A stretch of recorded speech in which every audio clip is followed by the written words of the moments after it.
Escrito de Abelenki, La intervención francesa en México, 1861 a 1867. Capítulo 5. El imperio Pelele de Maximiliano. Su situación interior e internacional. Aunque Maximiliano había sido formalmente proclamado emperador de México, en realidad no era sino un pelele de los invasores franceses. Todo el poder en el territorio del imperio se concentraba prácticamente en manos de Bazaine, jefe del cuerpo expedicionario, quien a su vez cumplía las órdenes de Napoleón III, sin tener en cuenta para nada la opinión de Maximiliano y de su gobierno. El mismo Bazaine escribía al respecto al ministro de guerra francés, Mariscal Randon: mis relaciones con su Alteza son inmejorables, puesto que ha estado de acuerdo en que yo asuma por entero la dirección militar. Naturalmente, no abuso de estos poderes, y cuando tomo alguna decisión de cierta importancia, siempre la pongo en conocimiento del emperador. Hay que decir, sin embargo, que las relaciones entre Maximiliano y Bazaine no siempre fueron inmejorables. Hacia el final de la intervención se quebrantaron seriamente. Bazaine daba a entender de manera bastante equivocada y hasta burda que era él y no Maximiliano el poder supremo en el imperio. Una prueba por demás elocuente de la situación de subordinación a que había quedado relegado al imperio era, por ejemplo, el que, de acuerdo con el Tratado de Miramar, en las unidades mixtas franco-mexicanas, el más alto oficial imperial estaba subordinado a un oficial francés, ya fuese incluso teniente. Y esto no solamente ocurría en el ejército. Como decía Blasio, secretario privado de Maximiliano en la capital, a muchos mexicanos de posición les indignaba estar completamente sometidos a los franceses no solo en lo militar, sino en todas las cuestiones relacionadas con la dirección del Estado.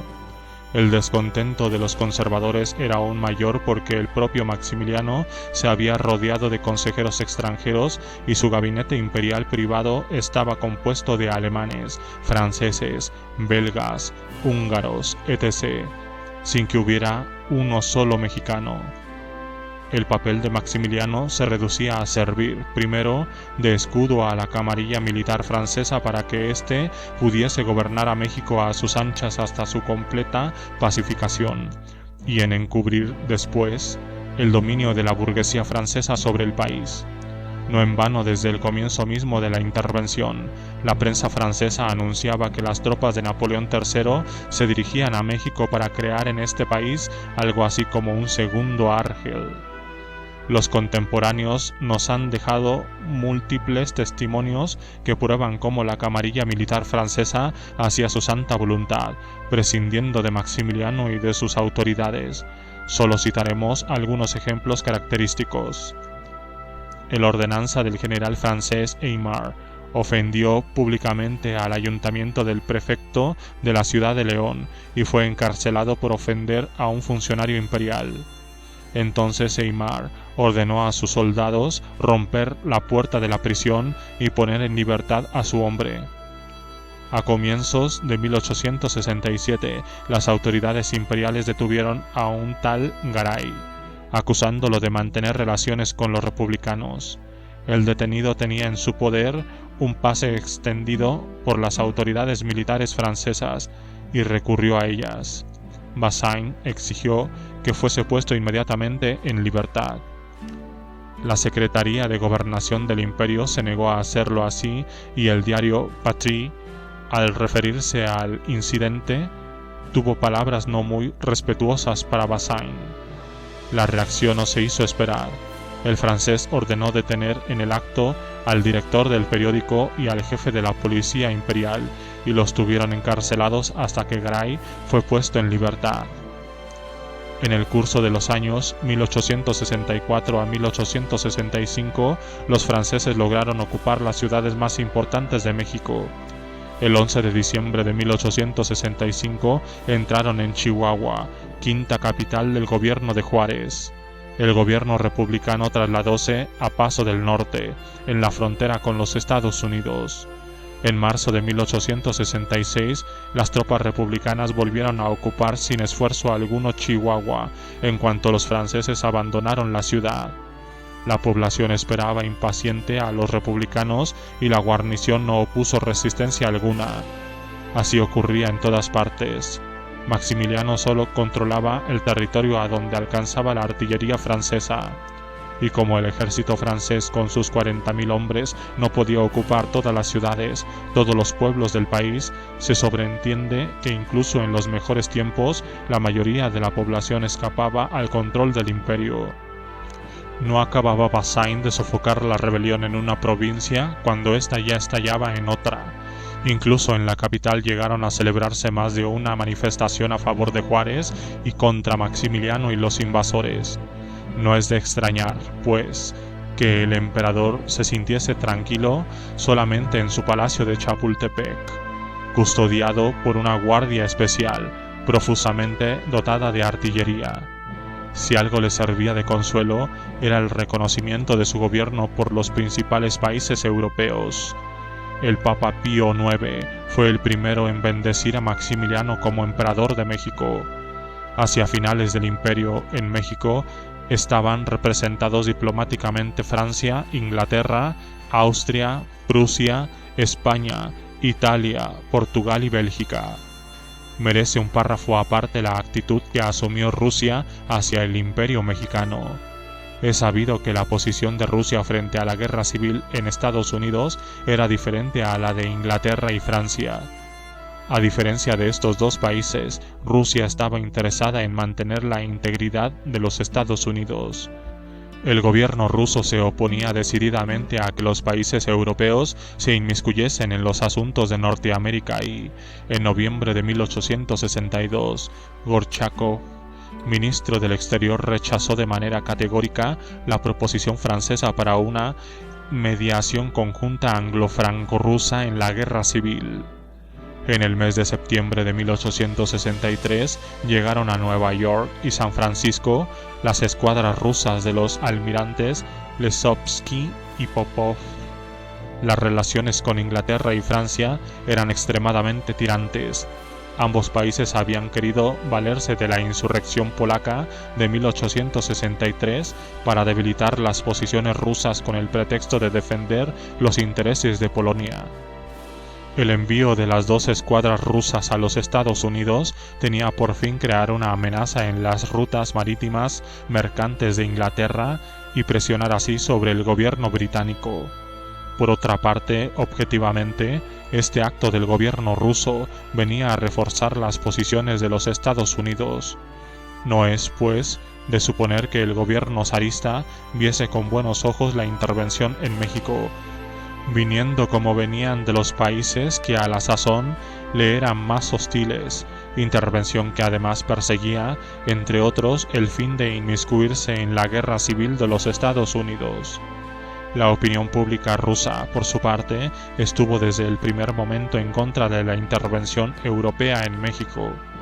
La prensa democrática y liberal condenaron a los invasores y predijeron el fracaso de la intervención a consecuencia de la resistencia que le opondría el pueblo mexicano.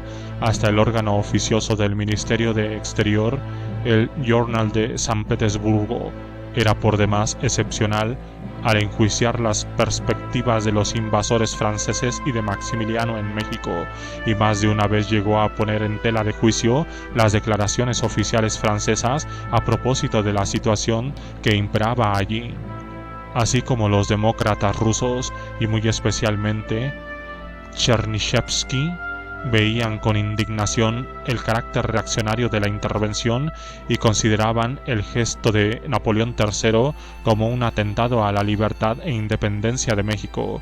La actitud negativa que asumieron los círculos oficiales de Rusia frente a la intervención se explica fundamentalmente por su hostilidad a Napoleón, dada la posición asumida por este último en la cuestión polaca. En vista de los tirantes que en 1863 eran las relaciones franco-rusas, la prensa extranjera hacía las suposiciones más inverosímiles sobre una intromisión rusa en los asuntos mexicanos. El New York Herald Afirmaba, por ejemplo, que Rusia, de común acuerdo con los Estados Unidos, se proponía exigir que Francia renunciase a instaurar la monarquía en México, y uno de los diarios londinenses llegó incluso a afirmar que la Marina de Guerra rusa había recibido órdenes de ayudar a los norteamericanos a expulsar del territorio mexicano a los franceses. La verdad era que el gobierno zarista no se proponía al mucho menos a ayudar a Juárez en su lucha contra los franceses ni, en general, inmiscuirse en los asuntos mexicanos. Antes de la intervención, México y Rusia no mantenían relaciones diplomáticas. Nicolás I quería justificar esa falta de relaciones arguyendo que en México existía un régimen republicano.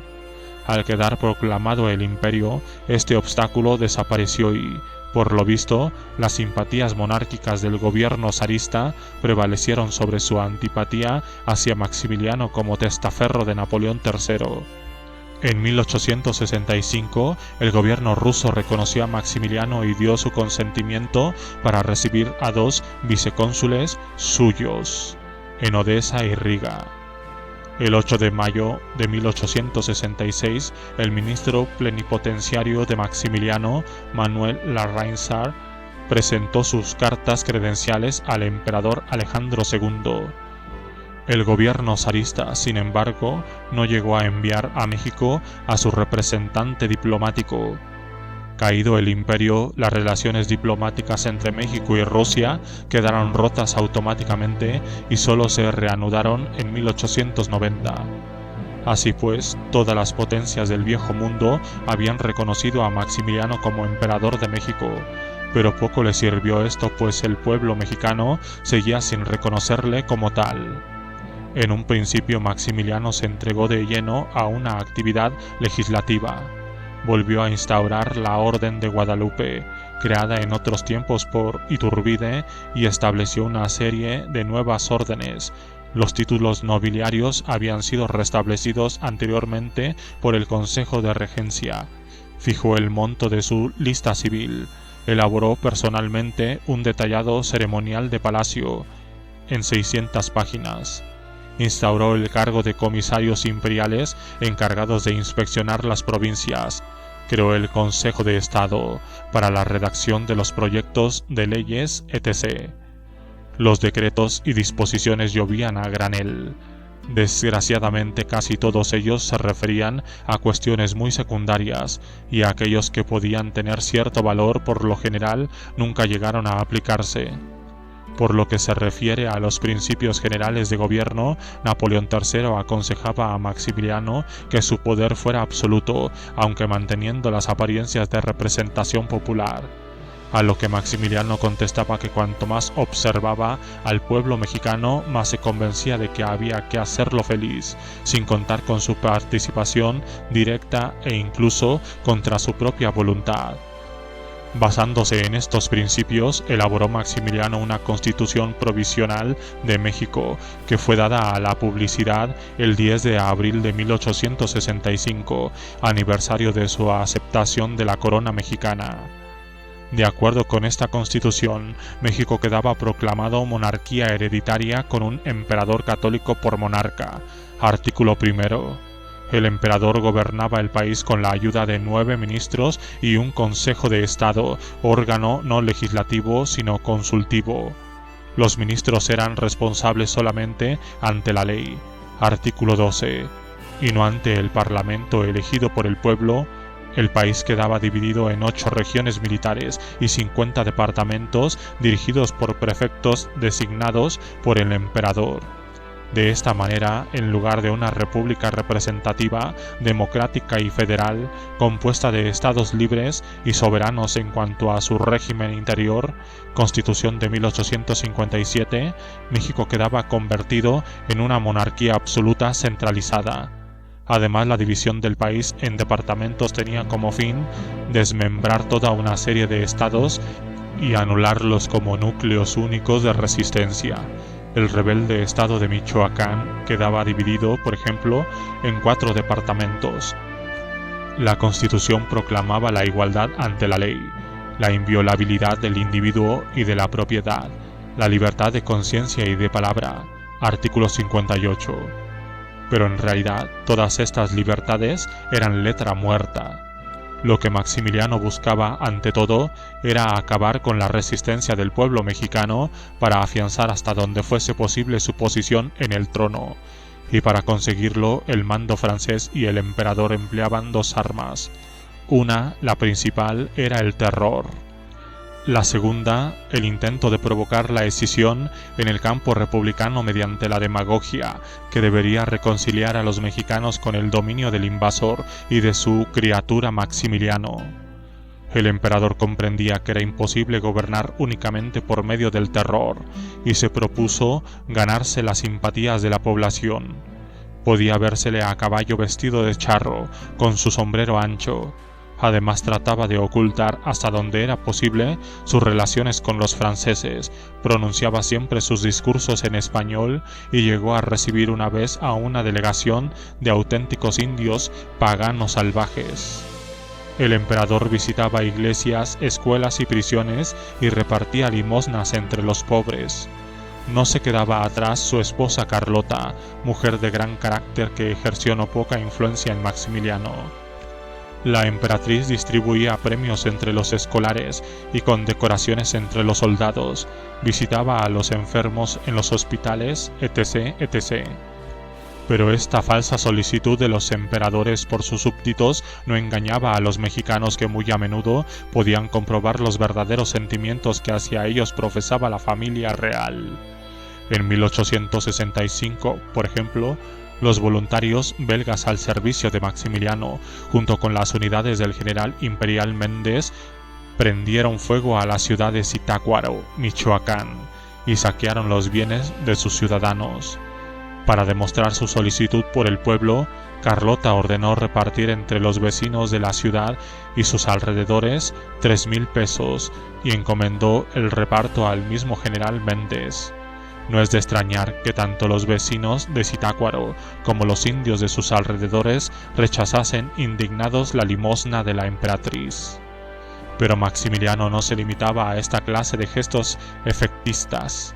Puso en práctica una serie de medidas de orden estatal, cuyo objetivo no era otro que dividir el movimiento de liberación nacional y ganarse aunque solo fuese una parte del pueblo mexicano. A estos fines respondían las múltiples libertades proclamadas por la Constitución. Con idénticas miras decretó el emperador en julio de 1864 una amnistía a los republicanos que habían luchado contra el imperio. Dicha amnistía, sin embargo, era válida solo para aquellos que depusiesen inmediatamente las armas y en el caso de que no hubiesen cometido delitos de ninguna clase.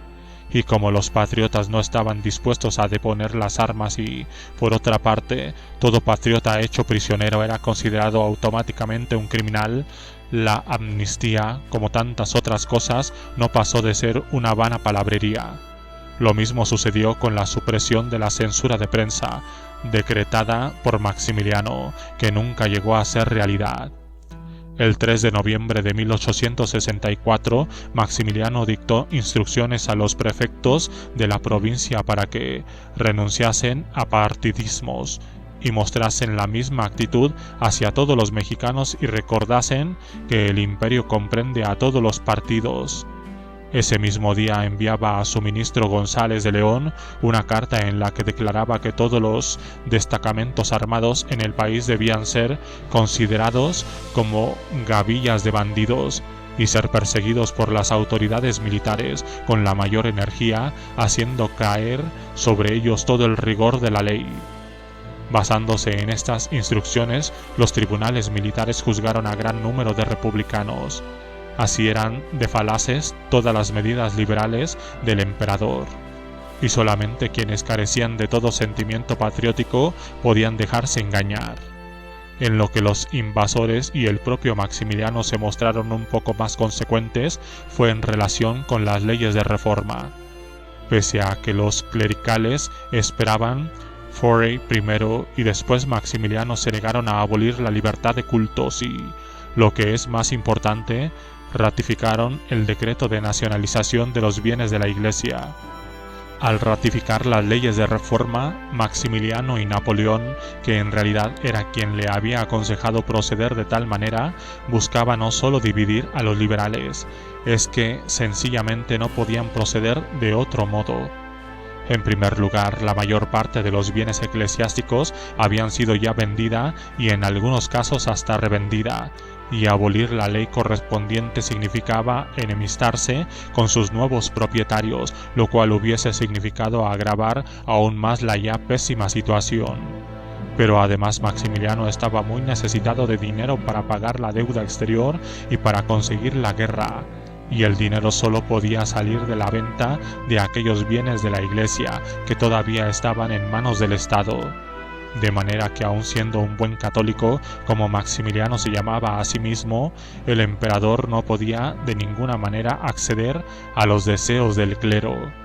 El primer gobierno de Maximiliano, constituido en noviembre de 1864, estaba integrado fundamentalmente por liberales moderados.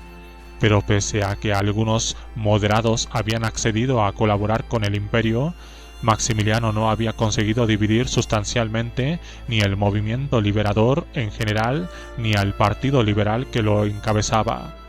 La inmensa mayoría de la nación se alzaba contra el imperio, y el puñado de traidores que se habían unido al emperador eran, según palabras de los propios invasores, gentes insignificantes en todos los sentidos, entre los que abundaban los concusionarios, malversadores de fondos del Estado y otros delincuentes comunes. Su fisonomía moral coincidía plenamente con la de los viejos aliados de los invasores, los conservadores Marqués, Almonte, Salas, Taboada, Aranjuez y otros que, en fin de cuentas, fueron acusados por el propio emperador de desfalcos y robos. Entre los generales que se pasaron al bando de Maximiliano había no pocos traidores nobles, hombres que volvieron a pasarse al campo republicano cuando el fracaso de la intervención se hizo evidente. Ni Maximiliano ni los franceses consiguieron crear en México una base más o menos amplia para su régimen, y la mejor demostración de que el imperio no tenía apoyo alguno en el pueblo y se mantenía exclusivamente en la fuerza de las bayonetas francesas es que se derrumbó exactamente 2 meses después de la evacuación de las tropas galas.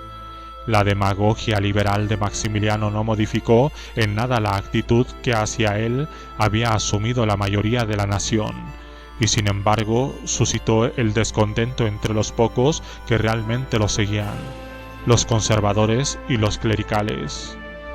Y así, sin haber conseguido ganarse a sus enemigos, Maximiliano alejó de su lado a los pocos amigos con que contaba.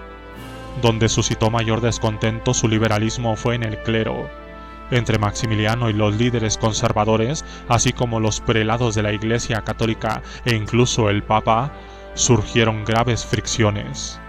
Las cosas llegaron hasta la de complots de algunos conservadores contra el emperador y la organización por estos últimos de una policía secreta para seguir sus pasos. No pasaban de ser, sin embargo, peleas entre gentes de una misma familia. En el verano de 1866, cuando la situación del imperio se hizo particularmente inestable, Maximiliano se lanzó en los brazos de los conservadores y puso fin al periodo liberal de su reino. Y los conservadores, a los que él llamó por fin a asumir el poder, formaron el 26 de julio de 1866 un gabinete abiertamente reaccionario y acogieron este acto del emperador como el retorno del hijo pródigo al seno de sus verdaderos amigos. Comprendían perfectamente que el fin del imperio significaría su propio fin, y pusieron todo su empeño en salvar de la catástrofe el poder de Maximiliano. Para popularizar su régimen tanto dentro del país como en el extranjero, Maximiliano utilizaba ampliamente la prensa. En México, su gobierno subvencionaba 3 diarios: Diario del Imperio, Ede Nouvelle y La Razón. Estos diarios venales, destinados a poner por las nubes el orden implantado en México por los invasores, gozaba de grandes dotaciones, mientras que toda publicación que osara pronunciarse contra los intervencionistas y el imperio eran inmediatamente prohibido. Para orientar a la opinión pública de Europa y Estados Unidos, Maximiliano creó un gabinete de prensa especial y puso en su dirección el exmisionero francés Domenech. Tenía en Nueva York, París y Viena agentes especiales, cuya labor consistía en sobornar en la mayor escala posible a la prensa local para que ésta se dedicase a glorificar el imperio y calumniar por todos los medios a sus enemigos. Maximiliano no les regateaba medio alguno, pese a que su imperio siempre atravesó por una aguda crisis económica. Tanto los invasores como Maximiliano coqueteaban con los indios. A menudo solían hacer declaraciones públicas de apoyo del imperio a tal o cual tribu indígena. El emperador llegó incluso a crear un Consejo de Asuntos Indigenistas. Y sin embargo, si examinamos atentamente la política indigenista de Maximiliano, se ve con toda claridad que su gobierno no introdujo ninguna mejora sustancial en la situación de la población indígena. Francia y otras potencias europeas incrementan la esclavización de México. Una constante crisis financiera fue el auténtico azote del imperio. Al leer las crónicas de aquellos años, el lector tropieza casi en cada página con quejas de que el gobierno de Maximiliano no tenía dinero para sostener el ejército, ni el aparato estatal, etc. En abril de 1866, el mismo Maximiliano escribía que la cuestión se planteaba en estos términos: o los franceses le concedían un préstamo, o inmediatamente entraría en bancarrota todo el Estado. Hay que decir que no exageraba. Para convencerse de que las cosas eran efectivamente así, bastaba echar una mirada al presupuesto del imperio. Según datos republicanos, en 1864 los ingresos ascendían a 80 millones de francos y los gastos a 120 millones de francos. En 1865 los egresos ascendían ya a más de 200 millones de francos, siendo el déficit de unos 100 millones de francos, igual a la suma total de ingresos. Constituían el capital fundamental de ingresos los impuestos directos e indirectos, 30%, y los impuestos aduanales, cerca del 60%. Los gastos iban destinados en primer lugar a cubrir la deuda exterior con Francia, Inglaterra y otros países, cerca del 40%, y a gastos militares, 33.3%. Puede, por eso, decirse que el déficit monstruoso que sufría de manera crónica el presupuesto del imperio se debía por un lado a la explotación del país por parte de Francia y otros países europeos, y por otro a la guerra que el imperio había declarado a los republicanos. Si comparamos el presupuesto del imperio en 1865 con el de la República Mexicana en 1861, veremos que los gastos del gobierno de Maximiliano casi triplicaban los del gobierno republicano. Y esta diferencia se debía ya no solo a la expoliación colonial y a los gastos militares del imperio, sino también a las colosales sumas destinadas a mantener una corte fastuosa y a satisfacer toda clase de caprichos personales. Pues mientras que los ingresos del presidente de la República ascendían a $30,000 al año, el mantenimiento del emperador costaba al país $1.500 millones en ese mismo periodo. Estos ingestos gastos recaían sobre las espaldas del mexicano sencillo. Baste decir que solo en 1865 los impuestos que pagaba la población aumentaron exactamente el doble. Este enorme desajuste entre los ingresos y los egresos no podía dejar de provocar una aguda crisis financiera.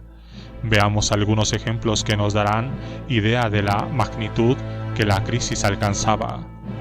El 28 de abril de 1866, el secretario de Hacienda del Imperio, Lacunza, enviaba una carta al mariscal Bazaine pidiendo ayuda económica.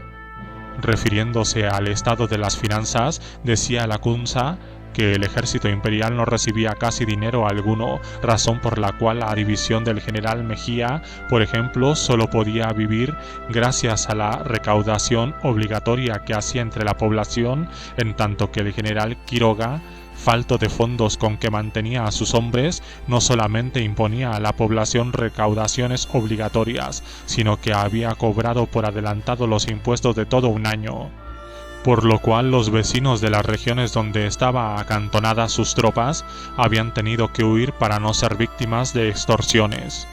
Los soldados de la capital, decía más adelante, hacía casi 2 meses que no recibían su sueldo.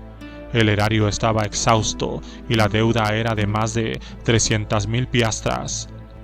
Poco tiempo después, el ministro de la guerra, Garca, comunicaba a Maximiliano sus temores. Ante la falta de dinero, pronto habría que suspender por completo el pago de sueldos a las tropas, pese a que en todas partes se suplicaba el envío de dinero para sostenerlas. En diciembre de 1866, Vache, médico de Maximiliano, decía, refiriéndose a la situación financiera del imperio, que el gobierno carecía totalmente de fondos y que cifraba todas sus esperanzas en la organización de la Lotería Nacional y en el establecimiento de 4 nuevos impuestos, incluido el monopolio sobre el tabaco. Con el constante aumento de los impuestos, los saqueos de las tropas imperiales, etc., la situación de la población iba empeorando más y más. Por otra parte, como el poder del gobierno imperial no se extendía ni mucho menos a todo el país y ni siquiera a todo el territorio que formalmente estaba bajo su jurisdicción, aunque los impuestos eran cada vez más altos, los ingresos lejos de aumentar disminuían. Pero, como ya hemos dicho, la causa fundamental de la crisis financiera del imperio no era otra, sino la política de sojuzgamiento practicada por los círculos dirigentes de Francia con respecto a México. La primera muestra de esta política fue el Tratado de Miramar, pero habrían de seguirle otras. Concluido el Tratado de Miramar, se creó en París una Comisión Financiera Mexicana, integrada por un francés, un inglés y un mexicano. Estaba presidida por el conde Germini, exministro de Hacienda francés y presidente honorario del Banco de Francia. Dicha comisión de la deuda mexicana estaba llamada a defender ante el gobierno imperial los intereses de sus acreedores. Hay que decir que inmediatamente después de la firma del Tratado de Miramar, Maximiliano incrementó considerablemente la deuda exterior del imperio, al comprometerse con los de los banqueros ingleses y franceses a recibir nuevos empréstitos por valor de 201.600.000 francos, de los que prácticamente percibió menos de 36 millones. El resto se destinó a saldar las viejas deudas a Inglaterra y Francia, y a pagar los réditos de los nuevos y viejos empréstitos, así como los sueldos de los soldados franceses en México. A finales de 1864, Napoleón escribía a Maximiliano que si éste deseaba obtener nuevos empréstitos y créditos, debía de constituirse en México un banco serio, con la participación de prestigiosos banqueros de París y Londres. Naturalmente, decía Napoleón, querrán beneficiarse con ello, pero a cambio de esto presentarán al imperio un buen servicio. Maximiliano accedió inmediatamente. Por lo que se refiere a las reclamaciones particulares de los súbditos franceses, el 27 de septiembre de 1865 se firmó en México un acuerdo según el cual Maximiliano se comprometía a pagar la suma de 40 millones de francos para reparar los daños sufridos por los ciudadanos franceses en México. Además, mediante un acuerdo especial con Jecker, el gobierno imperial se comprometía a pagarle el 40% de la suma que inicialmente él había exigido, es decir, mucho más de lo que Jecker había prestado a Miramón. Ambos acuerdos acrecentaron la deuda, ya de por sí inmensa del imperio mexicano con Francia. A partir del verano de 1864, los consejeros franceses establecieron su control sobre las finanzas del imperio. Y en marzo de 1865, la recaudación por concepto de derechos aduanales en los puertos mexicanos, es decir, la principal fuente de ingresos del imperio, fue encomendada a funcionarios franceses. Quien de hecho dirigía ahora el Ministerio de Hacienda era el inspector francés Bonnefond. Y todo esto se hacía con el pretexto de imponer orden en los asuntos financieros del imperio y con la venia de Maximiliano, que no buscaba sino obtener un nuevo empréstito de Francia.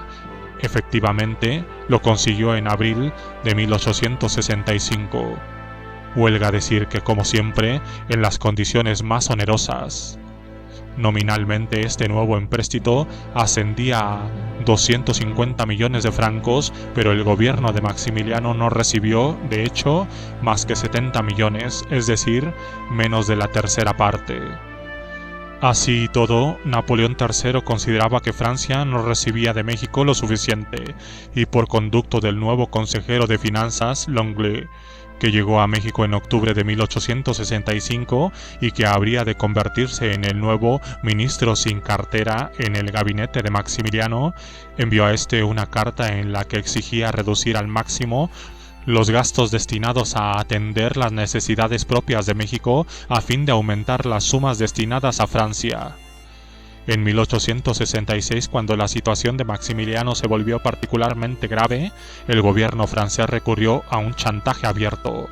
En respuesta a una petición de más ayuda y nuevos créditos hecha por Maximiliano, exigió que éste firmase un nuevo tratado que sustituyera al de Miramar, y conforme al cual México se comprometía a entregar a Francia la mitad de todos los ingresos que se recaudaran por concepto de derechos aduanales en los puertos de Veracruz y Tampico, es decir, en las aduanas mexicanas más importantes. En caso contrario, decía el ultimátum, ordenaremos al mariscal Bazaine que regrese inmediatamente con su ejército a la patria. Como esto hubiese significado el derrumbamiento del imperio que solo se mantenía por la fuerza de las bayonetas francesas, Maximiliano cedió. El 30 de julio de 1866, el nuevo gobierno conservador aprobó este tratado leonino que privaba al ya arruinado imperio de casi la mitad de sus ingresos. Y si tenemos en cuenta que según acuerdos firmados por Maximiliano con Inglaterra y España, el 49% de todos los ingresos aduanales recaudados en el Golfo de México estaban destinados a cubrir las reclamaciones financieras de estos países. Resultaba entonces que al gobierno imperial le quedaba exactamente el 1% de todos los ingresos obtenidos en los principales puertos del país. Poco después, en el gobierno de Maximiliano, entraron de manera oficial dos generales franceses, Osmond como ministro de guerra y Friant como ministro de Hacienda. Por supuesto que este último tenía como tarea principal sacar de México el máximo dinero posible para Francia. Para darnos una idea de cómo fue intensificándose el sojuzgamiento de México por Francia, Inglaterra y otros países bajo el imperio, podemos examinar las siguientes cifras en dólares basadas en datos oficiales mexicanos. Deuda exterior de México reconocida por el gobierno legítimo republicano, 81.632.600. Deuda exterior de México reconocida por Maximiliano, 217.755.000. Diferencia impuesta por el imperio cerca de 190 millones. Intereses anuales sobre la deuda exterior que pagaba el gobierno legítimo republicano, 2.760.000. Intereses anuales sobre la deuda exterior que pagaba Maximiliano, 12.966.200. Diferencia impuesta por el imperio, más de 10 millones. Los intereses a pagar a los bancos extranjeros, fundamentalmente franceses, constituían casi la mitad de los ingresos del imperio. En beneficio precisamente de los capitales extranjeros, duplicó Maximiliano los impuestos que pagaba la población ya al segundo año de su gobierno. Pero los círculos gobernantes franceses no solo buscaban sojuzgar económicamente a México, sino también desmembrarlo, separarlo a algunas de sus regiones más ricas. Les atraía muy especialmente Sonora, donde ya habían intentado echar raíces en los años 50 del siglo antepasado. Querían hacerse cargo de la explotación de sus riquezas naturales, de sus metales preciosos sobre todo, pero por otra parte tenían para ellos un gran interés estratégico. Por eso, antes de que Maximiliano aceptase la corona de México, el embajador de Francia en México, de Montholon, firmó con el Consejo de Regencia un acuerdo en virtud del cual Francia asumía la defensa directa de Sonora por un plazo de 15 años, con la particularidad de que el gobierno francés tendría plenos derechos sobre la explotación de las minas sonorenses, lo cual equivalía a convertir ese trozo de tierra mexicana en una colonia francesa. Al subir al trono, Maximiliano ratificó el acuerdo. Pero ningún tratado con Maximiliano podía asegurar a Francia el control sobre México. El imperio estaba condenado al fracaso porque el pueblo luchaba con las armas en la mano contra él. ¿Qué fuerzas armadas podían oponer Maximiliano al ejército republicano y a las innumerables guerrillas? Su fuerza esencial era, por supuesto, el ejército francés. El resto de las tropas que luchaban bajo la bandera imperial no podían compararse con aquellas. Estaban integradas por voluntarios extranjeros, reclutados con ayuda del hermano de Maximiliano, Francisco José, en Austria y del suegro del emperador Leopoldo I en Bélgica.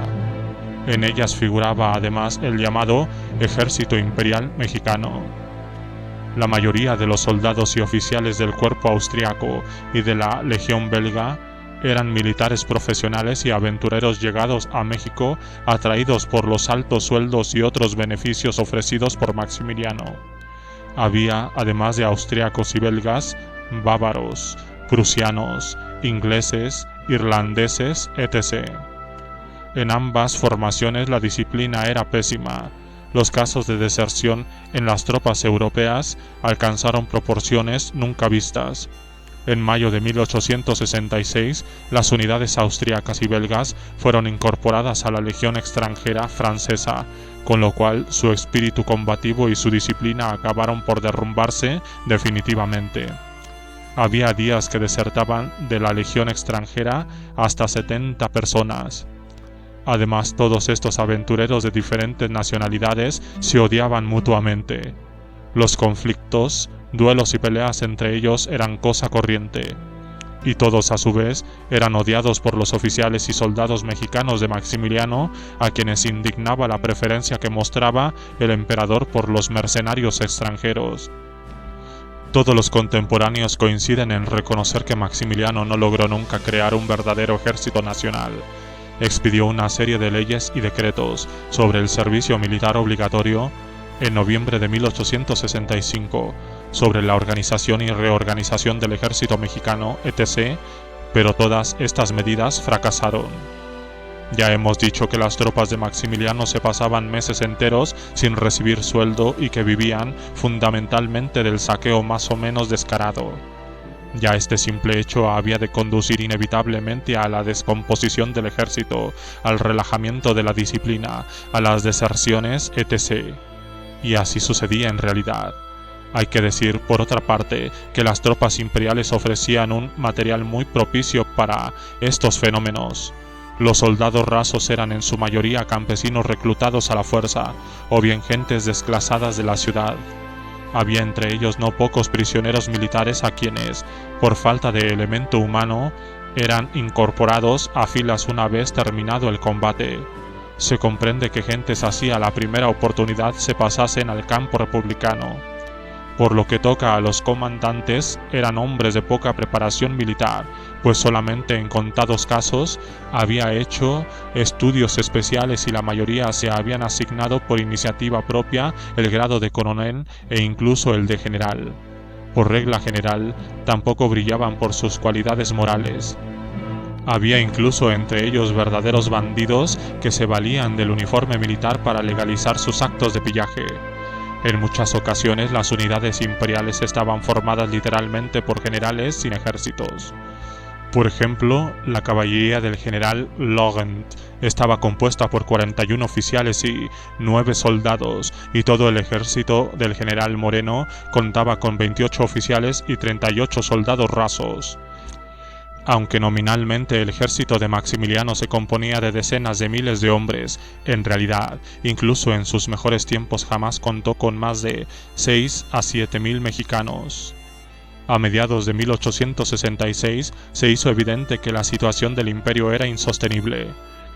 En cuanto al mando francés, ya en espera de una pronta evacuación, empezó a concentrar sus tropas en dirección a la capital. Los republicanos empezaron a ocupar rápidamente estado tras estado, barriendo a los ejércitos imperiales que encontraban en su camino.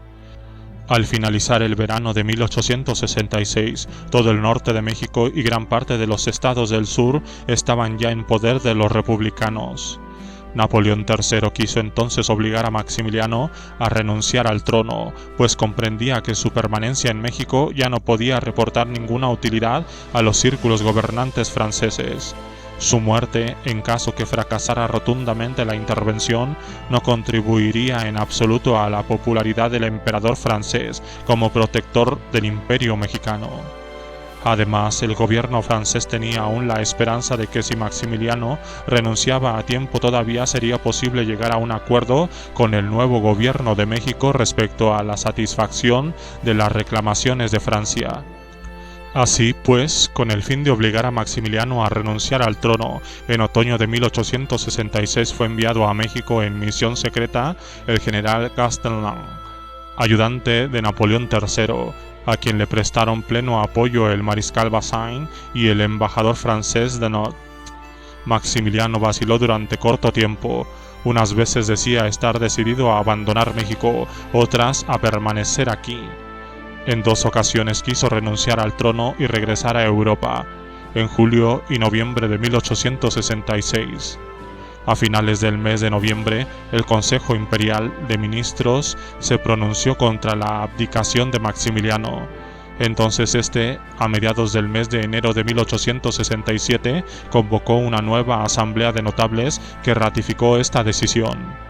El emperador debía seguir en el poder. Entre los notables figuraba conservadores consumados, Marqués, Lares, el arzobispo Labastida y otros, y traidores del tipo de Vidaurruti, para quienes la abdicación de Maximiliano representaba ya no solo el fracaso de todos sus planes políticos, sino hasta su desaparición física. Pero incluso en una asamblea de semejante composición, de los 33 votantes solo 17 pronunciaron contra la abdicación. Así pues, Maximiliano se quedó en México, contando con el apoyo de un puñado de ultraconservadores que le habían prometido su ayuda militar y financiera. Hay que decir que el emperador abrigaba todavía la esperanza de llegar a un acuerdo con los liberales y conservar así el trono de México. Precisamente con este fin, en el manifiesto del 1 de diciembre de 1866, prometió convocar la Asamblea Nacional en la que estarían representados todos los partidos para decidir si deben o no mantenerse el imperio. La Asamblea, como es de suponer, no llegó a convocarse nunca. Los liberales jamás se habían mostrado dispuestos a negociar con Maximiliano, y menos ahora, que su caída era cosa de días. Por lo que toca a los conservadores, lo que menos les interesaba era la opinión del pueblo sobre la suerte de la monarquía, que era, en fin de cuentas, su propia suerte.